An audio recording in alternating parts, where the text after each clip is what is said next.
হরে কৃষ্ণ। 2025 সালের রথযাত্রা কতদিন? জগন্নাথ রথযাত্রা 2025 9 দিনের উৎসবের সময়সূচি ঘোষণা করা হয়েছে। জগন্নাথ রথযাত্রা 2025 27 জুন শুরু হবে এবং 5 জুলাই পর্যন্ত চলবে। 9 দিনের এই উৎসবে বেশ কয়েকটি মূল আচার অনুষ্ঠান অন্তর্ভুক্ত রয়েছে, যা স্নান পূর্ণিমা দিয়ে শুরু হয়ে মূল মন্দিরে দেবতাদের প্রত্যাবর্তনের মাধ্যমে শেষ হবে। পুরীর জগন্নাথ মন্দির ঐতিহ্যগতভাবে স্নানযাত্রার পরে 14 দিন বন্ধ থাকে। যদি সনাতন মিডিয়া চ্যানেলের ভিডিও দেখে আপনারা সমৃদ্ধ হন, তাহলে চ্যানেলটি অবশ্যই সাবস্ক্রাইব করবেন। রথযাত্রার সঙ্গে সঙ্গেই দুর্গাপূজার বাদ্য বেজে গেল, আর 3 মাস পরই শারদোৎসবে মেতে উঠবে আপামর বাঙালি। দেশের বিভিন্ন প্রান্তে রথযাত্রার আয়োজন করা হয়ে থাকে, তবে মূলত উড়িষ্যা ও পশ্চিমবঙ্গে এই উৎসব সবচেয়ে বড় করে উদযাপন করা হয়। ধুমধাম করে রথযাত্রা পালিত হয় পুরী, মাহেশ ও ইস্কনের মন্দিরে। পুরীর রথে জগন্নাথ মহাপ্রভুর দর্শন করা খুবই শুভ বলে মনে করা হয়। যদি কেউ রথের দড়ি টানে, তাহলে তার পুনর্জন্ম হয় না। রথ দেখার জন্য প্রত্যেক বছর অসংখ্য পুণ্যার্থী ভিড় জমান পুরীতে। কথিত আছে, রথযাত্রার পুণ্যনিষ্ঠার সঙ্গে অংশ নিলে জন্মমৃত্যুর চক্র থেকে মুক্ত হওয়া যায়। কথিত আছে, ভক্তের আরতিতে সাড়া দেন স্বয়ং জগন্নাথ। ভক্তের দুঃখ কষ্টের অবসান ঘটান তিনি। এছাড়া রথের রশিতে টান দিলে সব ধরনের পাপ থেকে মুক্তি পাওয়া যায়। প্রতি বছর আষাঢ় মাসের শুক্লপক্ষের দ্বিতীয়া তিথিতে এই রথযাত্রা শুরু হয়। এই উৎসবের সময় ভগবান জগন্নাথ, বোন সুভদ্রা ও ভাই বলভদ্র 3টি রথে চড়ে মাসির বাড়িতে যান। জগন্নাথের স্নানযাত্রার দিন পুরীতে জগন্নাথ দেব, বলভদ্র এবং সুভদ্রা দেবীকে 108 ঘড়া জলে স্নান করানো হয়। কথিত আছে, এরপরই তাদের জ্বর আসে। নির্জনে তার চিকিৎসার জন্য 15 দিন বন্ধ থাকে গর্ভগৃহ। 15 দিন পর পালিত হয় নবযৌবন উৎসব। তার পরদিন রথে চড়ে মাসির বাড়ির উদ্দেশ্যে রওনা হন জগন্নাথ, বলরাম, সুভদ্রা।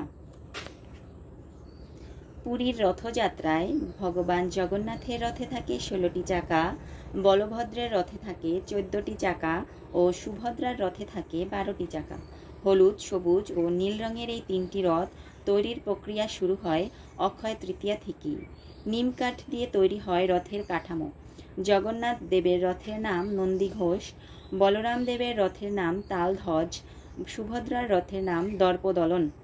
জগন্নাথ দেবের নন্দীঘোষ রথের ঘোড়ার নাম শঙ্খ, বলহকা, হরিদাস, শ্বেতা।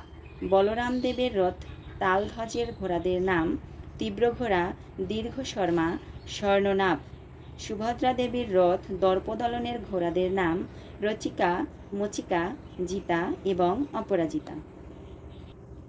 শ্রী শ্রী জগন্নাথ দেবের রথযাত্রার মাহাত্ম্য। শাস্ত্রে আছে, রথস্থ বামনং দৃষ্টা পুনর্জন্ম ন বিদ্যতে।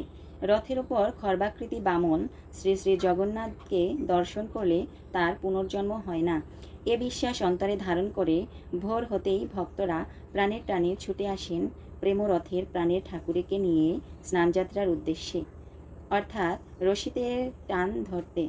রথ টানা শুরু করতেই আশ্চর্যভাবে অনেকটা ভারাক্রান্ত ও বেদনাচ্ছন্ন হয়ে ঘন ঘন মেঘ দুঃখী দুঃখী ভাব নিয়ে মাটির পৃথিবীতে বৃষ্টি হয়ে ঝরে পড়ে।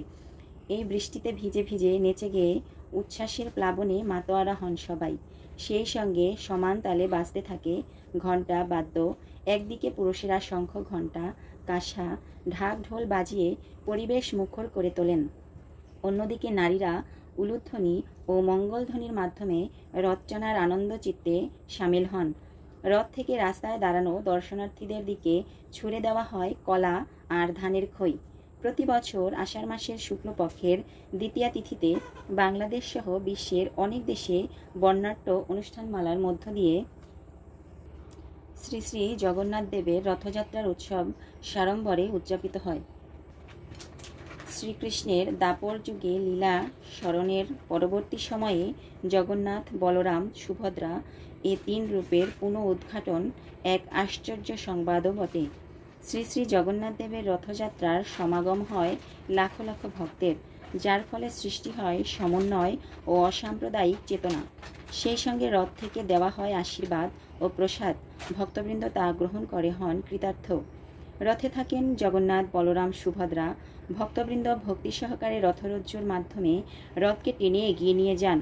আর এ দৃশ্য দেখার জন্য আবেগপ্রবণভাবে ভক্তবৃন্দ এবং বিভিন্ন পেশা ও শ্রেণীর মানুষ অবস্থান নেন। কারণ রথরজ্জু ধরে রথে টানা মহাপুণ্য কর্ম বলে সনাতন ধর্মে স্বীকৃতি লাভ করেছে। কঠোপনিষদ বলেছেন, আত্মা হলো রথী, শরীর হলো রথ, বুদ্ধি হলো সারথি, মন হলো লাগাম। মনীষীরা ইন্দ্রিয়গুলোকে দেহরথের অশ্ব, বিষয়গুলোকে ইন্দ্রিয়গুলোর বিচরণভূমি এবং দেহমন ও ইন্দ্রিয়যুক্ত আত্মাকে ভোক্তা বলেছেন। যে পুরুষের সারথি অসংযত মনের সঙ্গে যুক্ত হয়ে অবিবেকী হয়ে তার ইন্দ্রিয় সব লৌকিক সারথির দুষ্ট অশ্বের মতো আপন বসে থাকে না, কিন্তু যার বুদ্ধি বিবেকবান, মন সংযত, যার আত্মকরণ সর্বদা পবিত্র, তিনি সেই পরম পদপ্রাপ্ত হন। তাকে আবার আর এই সংসারে জন্মগ্রহণ করতে হয় না। সে পরম পদ প্রাপ্তি অর্থাৎ অভীষ্ট লক্ষ্যের পথ অতি দুর্গম। এজন্য উপযুক্ত যান প্রয়োজন। রথ পথযাত্রার একটি প্রকৃষ্ট যান। এ রথের সুযোগ্য চালক বা সারথি প্রয়োজন। তার সঙ্গে প্রয়োজন শক্তিশালী, বশীভূত তথা বিশ্বস্ত অশ্ব ও সুদৃঢ় লাগাম। শাস্ত্রজ্ঞরা রূপক ছলে বলেছেন, অবিদ্যাবশে সংসারী জীবনের এই দেহটাই রথ এবং রথের অধিষ্ঠাতা আত্মীয় রথী। সংসার অর্থাৎ প্রাণ থাকা পর্যন্ত দেহকে অবহেলা করতে নেই। তাই ঋষিরা বলেছেন, আত্মা নং বিদ্ধি, আত্মাকে জানো। রথযাত্রার চরম আধ্যাত্মিক রহস্যকে সূক্ষ্মরূপে তুলে ধরা হয়েছে প্রেম বিগলিত জগন্নাথের দেহটির বর্ণনা গৌড়ীয় দর্শনের আচার্যরা ব্যাখ্যা দিয়েছেন এভাবে। ভগবান শ্রীকৃষ্ণ দ্বারকালীলায় 16,008 জন প্রধান মহিষীকে নিয়ে চরম বিলাস করেছেন, কিন্তু প্রায়ই রাতে রাধা রাধা বলে চিৎকার করে কাঁদা দেখে একদিন সত্যভামাসহ মহিষীরা কান্নার কারণ জানার জন্য মা রোহিণীর কাছে উপস্থিত হলেন এবং জানার প্রত্যাশা নিবেদন করলেন।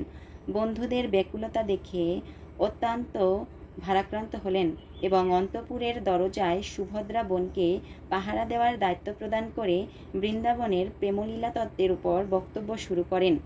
এই প্রেক্ষাপটে বলরাম আকর্ষিত হয়ে দরজায় এসে হাজির হলেন। সুভদ্রা বললেন, মাতা রোহিণীর নিষেধ রয়েছে ভিতরে যেতে। অতঃপর কৃষ্ণ এসে হাজির।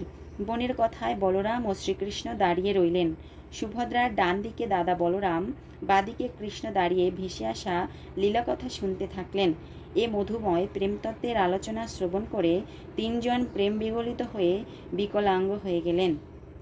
এ অবস্থায় দেবর্ষি নারদ এসে উপস্থিত হলেন। এ প্রেম বিগলিত স্বরূপ দর্শন করে নারদ হাত জোর করে দাঁড়িয়ে রইলেন। কিছুক্ষণ পর স্বাভাবিক অবস্থায় ফিরে এসে ভগবান শ্রীকৃষ্ণ বললেন, বহুদিন পরে ব্রজ লীলার কথা শুনে আজ বড় আনন্দিত হলাম। নারদ এ অবসরে তুমি কিছু বর প্রার্থনা করো। ভক্তপ্রবর দেবর্ষি নারদ বললেন, প্রভু, এ প্রেম বিগলিত স্বরূপ জেনে জগৎবাসী জীবের নয়ন গোচর হয় এ প্রার্থনা করুন। শ্রীকৃষ্ণ বললেন, দারুব্রহ্ম স্বরূপ জগৎবাসী অবশ্যই দেখতে পাবে এবং তোমার শিব পার্বতীর ইচ্ছায় আমার অন্য ব্রহ্মরূপও প্রকাশ পাবে। নীলাচল ধামে 3টি মন্দির, গম্ভীরা মন্দির, জগন্নাথ মন্দির, গুচিন্ডা মন্দির। শ্রীকৃষ্ণ রাধা ভাবে শ্রীকৃষ্ণের জন্য কেঁদেছেন, স্থান গম্ভীর। রাধার বিরহে কৃষ্ণ কেঁদেছেন, স্থান জগন্নাথ মন্দির। রাধা কৃষ্ণ বিরহে কেঁদেছেন, স্থান গুচিন্ডা মন্দির। রথের আরোহণ করা যাত্রা বলেই রথযাত্রা, রথহীন রথে যাত্রা নেই। তেমনি জীবদেহ রথী শূন্য নয়। আমাদের মানব দেহে রথী আছেন। দেহ থেকে রথী বিচ্ছেদ ঘটলে পৃথিবীর ভাষায় মৃত্যু। এ সত্য শুদ্ধ সত্তা আছে বলেই জীবের দেহরথ চলে। দেহের প্রাণ নামক সত্তাই জগন্নাথ। দ্বারকায় অবস্থানকালে বৃন্দাবনের প্রেম কথা শ্রবণ করে শ্রীকৃষ্ণের বাসনা জেগেছিল একবার বৃন্দাবনে যাওয়ার। জগন্নাথ মন্দির থেকে জগন্নাথ বিগ্রহকে রথে চড়িয়ে গুন্ডিচা মন্দিরে নিয়ে যাওয়ার অর্থ জগন্নাথ শ্রীকৃষ্ণের বৃন্দাবনে যাত্রা। গুন্ডিচা মন্দিরে জগন্নাথ বিগ্রহকে 7 দিন রাখার পর পুনঃ শ্রীমন্দিরে ফিরে নিয়ে আসা অর্থ আবার দ্বারকায় আসা। এটি ফিরতি রথ বা উল্টো রথ নামে খ্যাত। অন্তরে কৃষ্ণ, বাইরে রাধা, তিনি কলিকালের শ্রীকৃষ্ণের অবতার রূপে হলেন চৈতন্য মহাপ্রভু, আর অন্তরে রাধা, বাইরে কৃষ্ণ হলেন জগন্নাথ দেব। দুজনের মিলন হল লীলাচলে। ষোড়শ শতাব্দীতে মহাপ্রভু শ্রী গৌরাঙ্গ সন্ন্যাস গ্রহণ করে নীলাচলে এলেন। জগন্নাথ মন্দিরে রথযাত্রার উৎসব বৃহত্তর আঙ্গিকে শুরু হয়, যা আজ অবধি বিশ্বে পরিব্যাপ্ত। অনেকে মনে করেন যে জগন্নাথ দেবের মূর্তি বুদ্ধদেবী রূপান্তর।